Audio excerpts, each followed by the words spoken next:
Fédération AES. Le leadership du président en exercice, le général d'armée Assimi Goïta, conforté par ses pairs, le Niger offre gracieusement du carburant aux autorités maliennes pour répondre avec diligence aux besoins des populations.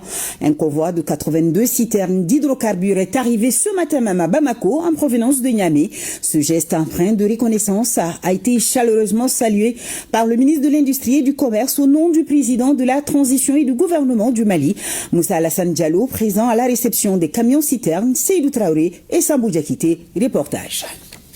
C'est aux environs des 12 heures temps universel que les 82 camions-citernes d'hydrocarbures convoyés par les forces de défense et de sécurité unifiées de l'AES sont arrivés à Bamako à bord de pick-up, de blindés et de motos après avoir parcouru 1400 km entre Niamey et Bamako. Les forces nigériennes ont témoigné de la solidarité du peuple nigérien envers leurs frères maliens. Au nom des plus hautes autorités de la transition, le ministre de l'Industrie et du Commerce a réaffirmé la reconnaissance du peuple malien. Je voudrais, au nom du président de la transition, chef de l'État, le général d'armée Assimi Goïta, présenter nos sincères remerciements et exprimer toute notre gratitude au président de la République du Niger, chef de l'État. Ces 90 citernes vont contribuer certainement à améliorer l'approvisionnement de notre pays en produits pétroliers, mais aussi et surtout à réduire les souffrances de nos populations. Ce geste du Niger illustre parfaitement la devise de la Confédération AES, à savoir un espace, un peuple, un destin. Cette donation exprime aussi le destin commun entre le Mali, le Burkina et le Niger.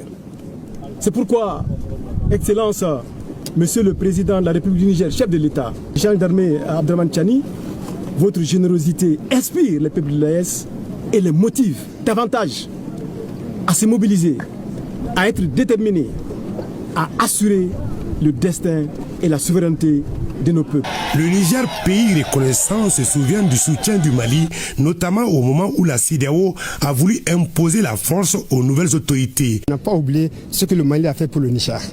Je vais faire un petit rappel de l'histoire. Vous vous rappelez, il y a un an et quelques, quand le Niger a été menacé d'être agressé par la CEDEAO parce que le Niger a décidé de prendre son destin en main, la CEDEAO a décidé d'agresser le Niger d'une manière violente. Le Mali s'est levé, le Burkina s'est levé, la Guinée s'est levée pour dire non à l'agression de la CEDEAO. Ça a été un moment formidable que le Niger ne m'a jamais oublié. Le Niger reconnaissant l'égard du Mali et de ses dirigeants. C'est conformément à cette gratitude que le Niger aussi a décidé à son tour de fournir d'une manière prioritaire ce carburant aux Maliens pour faire face à l'épreuve que le Mali est en train de subir depuis quelques jours ici à Bamako.